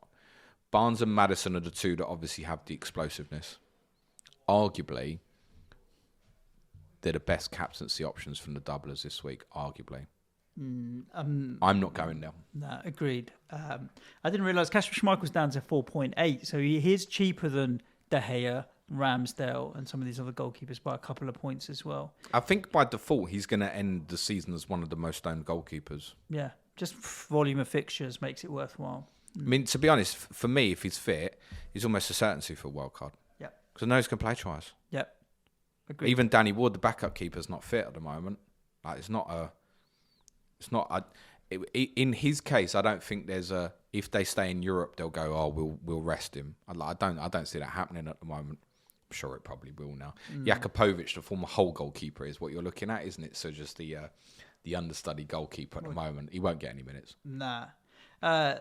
Palace obviously... Someone's going to meme that when he starts on Sunday. Palace lost Mitchell early in the first half, which was a disappointment. He's been terrific. And then obviously Conor Gallagher got hauled before 60 minutes as well. I don't know if there's anything to read into that other than... Well, Gallagher apparently wasn't fit against Arsenal and has been struggling a little bit. Right, okay. So maybe just resting him out. He's had a bit of an illness and stuff. So, yeah, not hugely surprised by that. We're not looking at Palace till 35, are we really? Well, if that lands 35 double, then yes, of course, there's interest. It would be Villa away and Southampton away for Palace. The 37 double is attractive despite the two away games. Villa away, Everton away smells like a Wilfried Zaha double to me, as much as we're obviously bantering him. Mateta is of real interest at the moment. Obviously, they don't play till next midweek away to Newcastle with the semi-final is the priority. And I wouldn't be surprised if they rotate quite a bit for that Newcastle game next week as well. Particularly with the game being on Sunday. Like if they go to extra time and stuff, I could see them resting a few legs for Newcastle away on the Wednesday afterwards. So I don't think you're looking at Palace this week. We definitely will be. Plan at the moment would be the free hit, free at the min in 37. I'm talking about Norwich Burnley for a couple of minutes. Can we just go back to Zaha and talk about how stupid this was? Just add it to the list of Wilfred Zaha's What are stupid you moments. doing? I don't know. What is he doing? No one gets inside Wilfred Zaha's head. Like Wilfred Zaha does, I doesn't don't get think. inside. I mean, honestly, you don't use Instagram. I'm sure if we followed him on Instagram, we'd probably get more of an insight into his head. I think we'd get blocked. I don't know what made me laugh more. Mopé's missed penalty the week before as Zaha's initial missed penalty this time. But to be fair, he missed it again. Forget the penalties. I mean, the second penalty he took was dreadful. Yeah. He's obviously scored the rebound, but it's nodded the it. celebration. You're It's still true. losing. Yeah. What are you doing? Forget that he's missed 2 pens, and I realise he's relieved. But give yourself a little punch to the crowd and get on with the game. You're losing about giving it like big celebrations, jumping up. You're losing. Weirdo. Get on with it. Norwich 2, Burnley We love 0. Wilf. Honestly, Wilf's going to get me top 20k. It's not, is he? No. Nah. You called a Norwich victory, albeit 1-0. If you called it enough times, I obviously don't call that very often. But they ended up winning quite comfortably 2-0. Nice goal, first goal. I don't know if I looked at it a couple of times. I don't know if he got a deflection, did it? Oh, yeah. Did it? Yeah, I thought he faded it away. It's not to say behind, it wouldn't have gone in anyway, Nah, but yeah, but, very much so. Yeah, look, they'll take those 3 points and run. I don't think it particularly gives them any more chance of staying up than they had anyway, because they're well adrift, 7 points still, and they've played a game more than Everton. But do you trust them to keep fighting all the way through? Yeah, to be honest with you, I don't think. But there was a little period, kind of late December, where I know the heads went a little bit and stuff. Like with they lost at Palace, lost at home to Arsenal. I don't think there's ever been a Norwich aren't trying. The reality is Norwich aren't good enough. Is unfortunately more the answer. Teemu Pukki, Yes. he might finish in team of the season, mightn't he? 115 points. Just by default that there's not any other strikers that have scored many more points. But 115 is not great for the season. Honestly, I would strongly consider Teemu Pukki for my wild card, actually. Part of that is the two teams are playing in a double are yourselves and Leicester. I mean, if you're both still in Europe, do you even give a shit about it? No. So Pukki, he's on radar for me actually as potentially a forward as part of a bench boost. I wouldn't be looking at anything else. Big win for them. It gives them a chance. I mean, look, they're 3 points behind Burnley. They're 1 point behind Watford. Why are we, if we're not ruling Watford out, why are we ruling Norwich out? I think we are ruling Watford out. So we're saying they're gone and it's up to Burnley to try and catch Everton. Is that what we're saying, basically? Yeah, that's what I think. I don't disagree with you. Watford have still got some amazing home games left, which includes playing Everton and Burnley at home. So I think that's probably the difference of why we're not completely ruling them out. What have Norwich got left, Suj? I don't feel like the fixtures are great for them. They're not hideous either. I know they've got us final day as Wolves away 37. That 36 double. United this week, but then they've got Newcastle at home, Villa away, West Ham at home, Leicester away, Wolves away. So actually, all of those teams are pretty decent, and Tottenham at home. Well, they've probably got to win 2 of the next 3. They've got to win at Old Trafford or Villa Park and beat Newcastle, I think. Yeah. It's not impossible. I just can't see it. It's not enough goals and that in them. You only feel like it's Pukki's going to return. But fair gain to them because they've had a few injury issues themselves recently. With like Josh Sargent out. Kieran Dowell came in, did okay. For Burnley, my fear with them always versus Everton was Everton will definitely get results at Goodison Park. I'm not sure either Everton or Burnley are going to get results away from home. The key moment in the game was obviously Maxwell Cornet's miss at 1-0. Yeah. How does he miss? Nah. For FPL, it's about Weghorst and what he'd ordered. It'd be obviously Connor Roberts listeners as well. I would suggest Matt Lowton stays in, and you may as well just bin it, I'm afraid, guys. I'm pretty sure Jack at Turfy Top will back up that assessment. He was concerned, Jack, going into the weekend, that one of the problems with Roberts is his delivery into the box is not early enough, and Matt Lowton is. And you think of trying to get the best out of Weghorst. Now, there's plenty of people listening to this saying you can't get a best out of a player that doesn't have a best. But Burnley can still work to his strengths. I do think it's possible that Weghorst doesn't play forthcoming games. But it also seems a little bit counterproductive for him maybe not to play against West Ham, even from a defensive perspective, because West Ham are obviously such a physical threat themselves. So I think Weghorst probably does stay in the team. That said, you shouldn't hold him based on that and that alone. I'm in a circumstance where I really can't be moving it on unless it's for a hit. And I think probably the standout one arguably would be to Tony. I am not taking a hit to move out Weghorst with 2 fixtures to Tony with 1. Agreed. So he's going to stay for me. In terms of my bust team for 34, they've got Wolves at home. I'd probably be benching him if I don't wildcard then.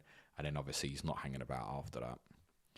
Let's wrap up with the final game of the weekend, which Manchester City 2, Liverpool 2.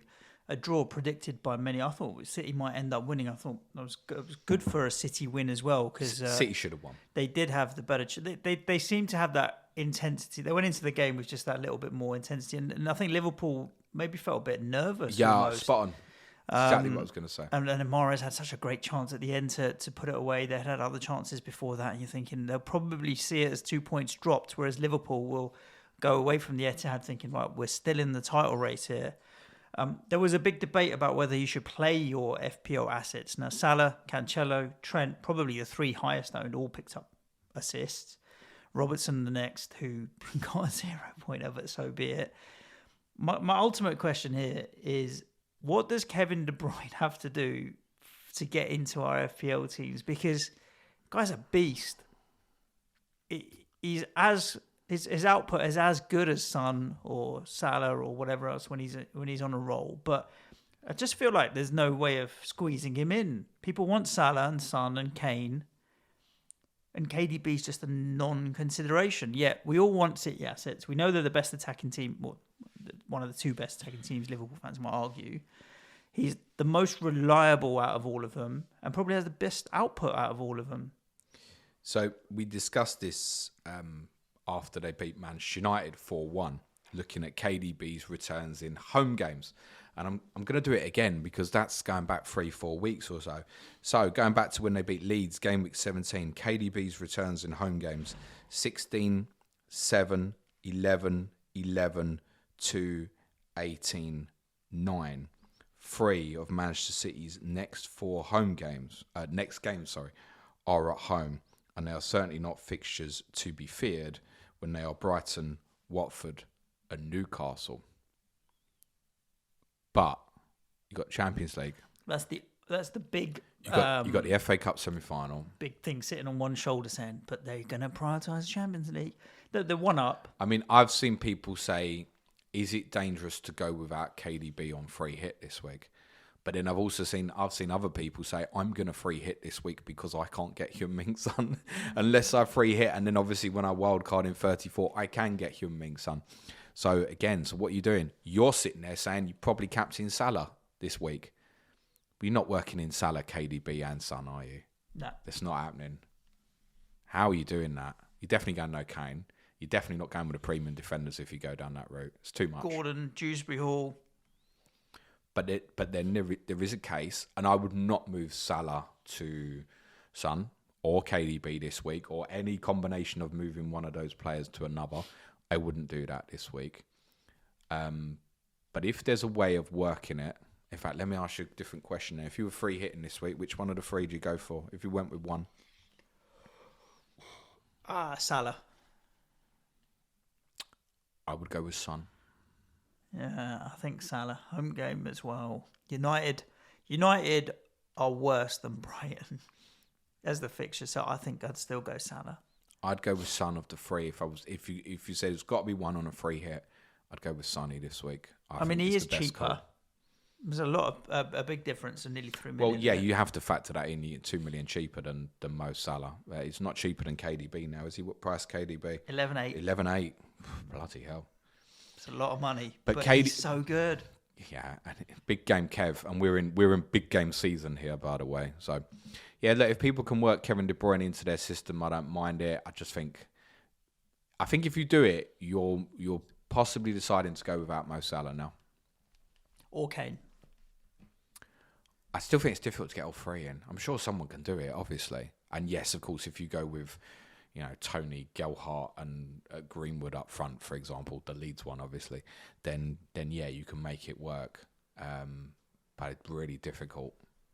And Son is, for me, the best choice of the three going into this particular week. I wouldn't be certain that KDB plays against Brighton. Yeah. But, it's a real kind of love-in at the moment. The two best teams ever. Are they the two greatest ever? Are they the two greatest managers ever? Each telling each other how great they are. Just get a room.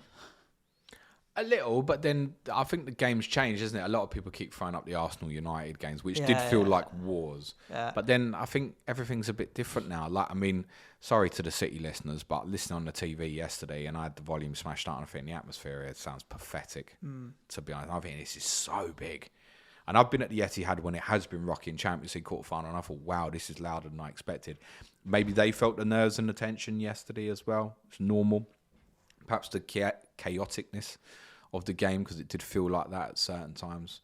But I think that the game's changed. We spoke about the golden generation when Tom Campbell come on, right? And saying, how's it changed? These guys are all mates now. They respect each other. Yep. On a human level, whereas before, United, Arsenal, Liverpool would join up with England, they wouldn't even speak to each other and stuff. So it's completely different. Yes, probably from a viewing perspective, we'd wish that Klopp and Guardiola went mental at each other now and again. But I think the respect there is quite genuine, and I think it's all right. In terms of rivalry, it's not a rivalry; it's competitive competition. Man City versus Liverpool is not a rivalry; it's competitive competition, and they are the two best competitors by an absolute mile. City should have won the game. Not that I think Liverpool played badly. I think exactly what you said, particularly first half, they were really nervous. City tactically was really interesting in terms of not just Cancelo but Cole Walker's positioning, really high, which in transition could have given City their own problems, and actually largely they dealt with that okay. Whether I imagine City will try and do something completely different against Liverpool in the Cup semi-final, because that's just generally how Guardiola works. But brilliant game. I'd watch them two play each other every week. Yeah, I think many would. Fantastic.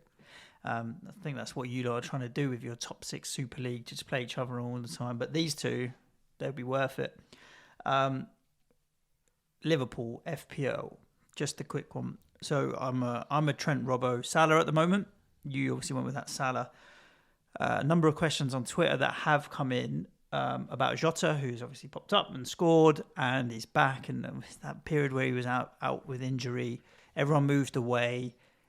It was always going to be difficult to maybe find a way back to him. So there's two schools of thought, or two things at the moment in my mind. If I move off somebody this week to take a punt on a doubler, I feel like Robertson can be a sacrifice. Yep. Because there are all sorts of options there. But because I won't replace Robertson with Robertson, I'll replace Robertson with Jota on wildcard, and I'll go back to Diogo Jota. So I feel like, all right, if I was going to keep Robertson through, I probably wouldn't lose him, but I can this week.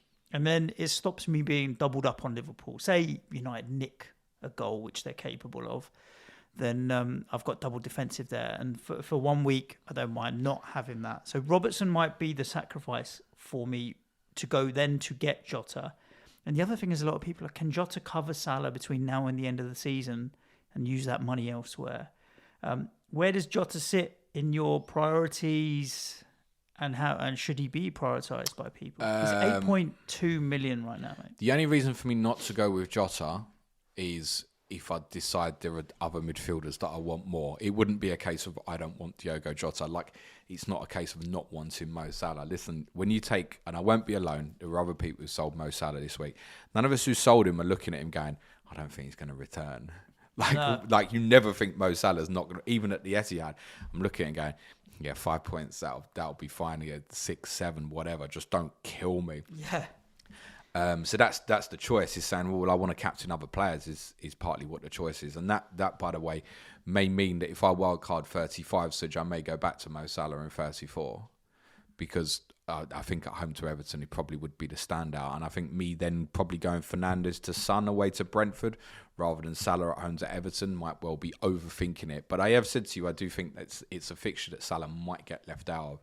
So I won't make that decision till nearer the time. In terms of wild card, though, I'm nearly absolutely certain that for the final few games I will not have Mo Salah.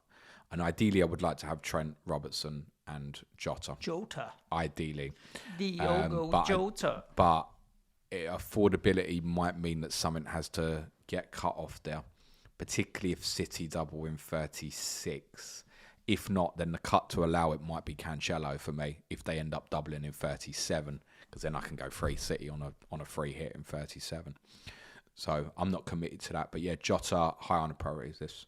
Could he outscore Salah between now and the end of the season? Yeah. But then same applies to Mane and Diaz as well. So.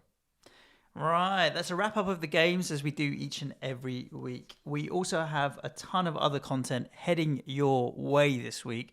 I've also been through the Twitter question, James, and there's a handful of decent non-FPL related ones. We've covered off so many of the FPL ones. Round up what we have this week for the peeps, will you? So they know what to look forward to. Obviously, it's a bank holiday this Friday. Well, it is in England and Scotland and Wales and wherever else. It's Easter weekend. Yep, Suja's got some reading to do tonight. I'm going to make him do some work this week. Yes, I've seen that it's a bit financial. I don't mind it. The People's Poll tomorrow, the vote is live now to around about 5 p.m. UK time on my Twitter timeline. You've got three choices. Everton's financial results were out. There's quite a few people questioning if they perhaps overestimated their COVID losses in comparison to other clubs. There's a few clubs might be looking to make some complaints about that. And having a closer look at Everton's finances. We are now also into year 4 of the Premier League's investigation into Manchester City's irregularities, which they're obviously cleared of with obviously UEFA, but your German outlet, what is it, Der Spiegel? Mm-hmm. Is that the right one? They've released some more documents over the weekend, which potentially implicates Manchester City a bit more. But then it's old. Does it even matter anymore? We can discuss that. Or we can also discuss something which, as someone already pointed out to me, isn't that just Manchester City twice? Well, yeah, it might be, but it includes other clubs potentially as well, is the idea of fake sponsorships in football. A lot of clubs have a lot of sponsorships now. A lot. I mean, Manchester United have 40 or 50, I think. And it's not in relation necessarily to Manchester United, but are some of these sponsorships an easy way for people to, let's say, boost up the balance against FFP and the likes? Yeah. Wednesday will be Sky Fantasy Football. Thursday's Clash of the Correspondents. They both try to cancel, but I'm not letting them. Southampton versus Arsenal with Matt Samuel and Adam Pritchard. Friday I'll be streaming. Don't know what time yet because it is Good Friday and technically we should have a day off, shouldn't we, Suj? Really? Technically. But we won't. Patreon pods this week will be Q&A today. Champions League, more Champions League than UCL Fantasy tomorrow, but we'll look at the quarterfinal second legs tomorrow on Patreon. Wednesday will be Tottenham. Thursday will be quiz, and Friday will be our Game Week 33 preview.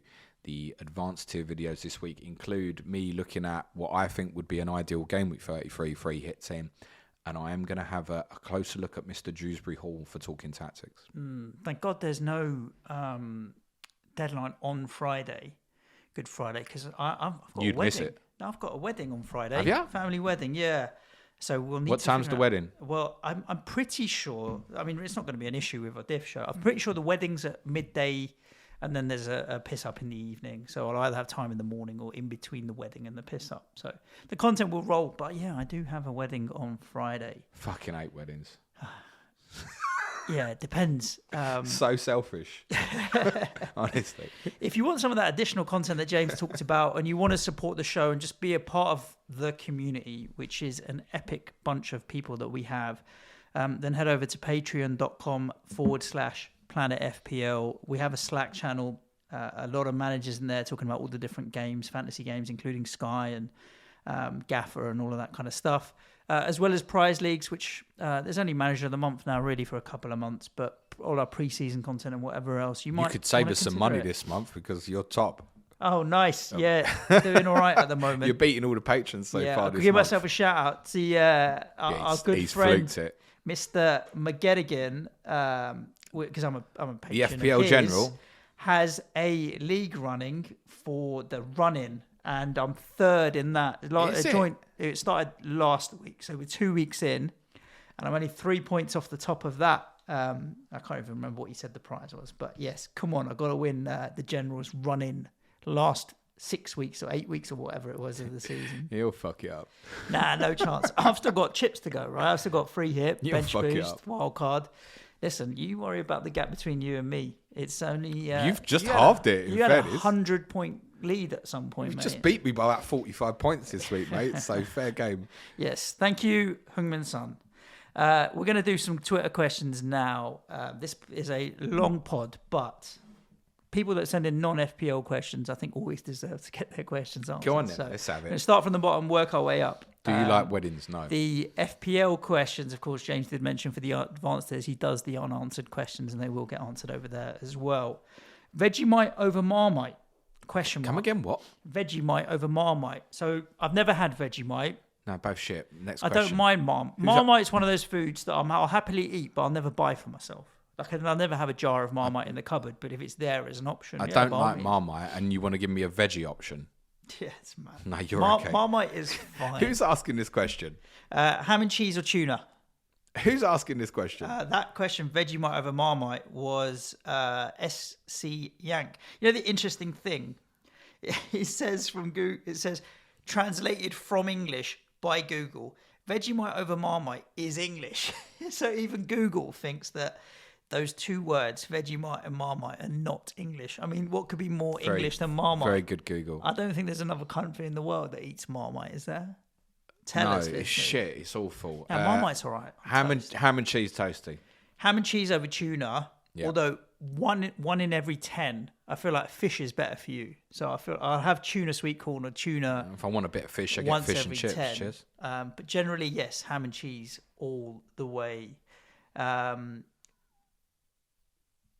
Here, best match you've been to at your supported team's ground. I.e., best game you've been to at White Hart Lane, best game I've been to at London Stadium or Upton Park. Sevilla is clear, head and shoulders at the London Stadium. When we beat Chelsea 5-1 in League Cup semi in 2002. It was personal for me. There's that. There's the 5-1 against Arsenal in 2008 and then 3-1 against Inter in 2010 would be my top three. Yeah. FPL Elephant. What's your favourite thing to have on toast? What happens if I say ham and cheese? The The answer is beans. Beans on toast Yeah, is a mate. very good shout. Beans on toast. I like jam on toast. Melted butter and then jam. Always good, especially with tea. You dip it in tea. Nutella. If the butter's melted, does that mean the toast is cold? No, it's what do you mean? Well, if you're letting the butter melt, No. So you put it on hot toast and then whack the jam on and eat it while it's warm. okay, Nutella. gotta be quick. Love Nutella on toast as well. And beans, James, you're right. Yes, But the difference between you and me is if I have beans on toast, I have to put Tabasco on the beans. really. Yeah, it needs spice in it. Otherwise, it's too plain. Have to put Tabasco on it. Next, Alfie, what's the best live music performance you have ever seen? Prodigy, Brixton, 2005. Live best music I performance. couldn't hear anything for over a day. Do you know the worst? I can tell you the worst live music performance I've ever seen was Lauryn Hill from the Fugees, post Fugees. You know, she really went off the rails badly. So I saw her in Birmingham once. I was seeing a girl in Birmingham. This is like mid-20s, so I must have been 26 or something like that. We decided, I'm going to stay over in Birmingham. We'll go and watch Lauryn Hill. She came on like an hour and a half late. So it was a small venue. So you're already waiting around. Like at this point, you're like, okay, if this gig's not even going to start, like, is she even going to turn up? Because you know what these stars are like. You're like, if she's an hour late, she might not even show, and we're just sitting watching. I'm waiting for the nothing. punchline where you say, and the worst thing was we were in Birmingham. No, well, that was pretty bad. But and then when she came on, she was clearly off her face, which she had substance problems afterwards. So I don't want to make light of it. She wasn't well, but You it had a was shit night. awful. Like we watched 20 minutes of the gig and left. That was Really? it. That's how bad she was. And you think you've paid to watch a concert? Nah, it wasn't even at all. My favourite question ever, because it's about one of my favourite topics ever, from Chris Few. My brother has a Brit joining his wife's family soon. What are the essentials for a proper stag do? Actually, to be honest with you, this is not age appropriate for this Hate show. weddings. Stag do's I love though. Yeah, except Fancy when dress you're costume. organising them. Maybe I'll have to DM you. Stag do's are the best. Essentials are beer and costumes. Yeah. The main thing and is football.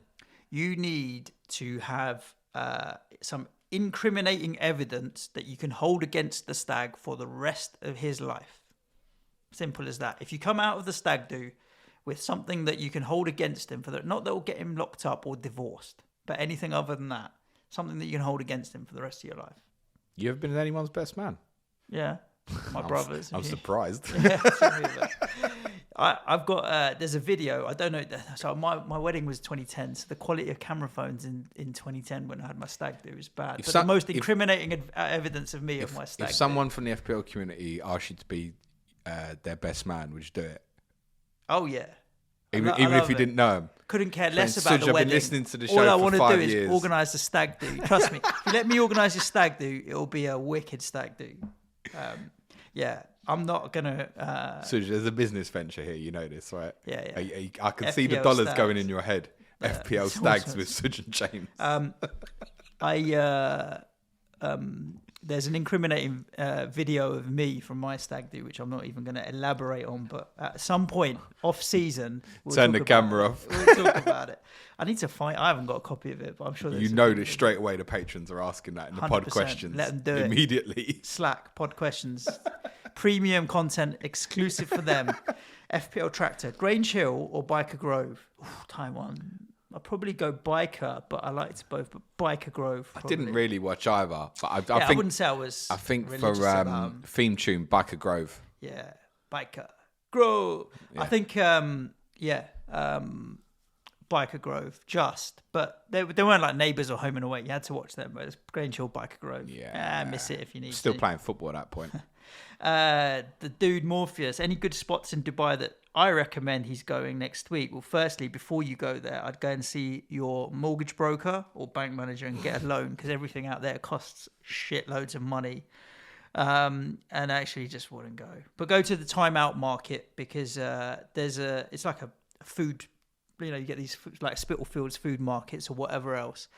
And you can get a chicken shawarma and chips for £5, and it's the best value food you'll find. And you can overlook the Burge Fountain show off the balcony there. So your kids will like it, because you can get 2 pieces of chicken and chips in Chick King on Tottenham High Road for about £3.50. Yeah, but that's not in Dubai, is it, mate? I'm talking about in Dubai. Yeah, chicken shawarma and chips for £5. It's in that well-known cultural hotspot, Tottenham High Road, mate. Still never been to Chick King. We'll do it in the summer.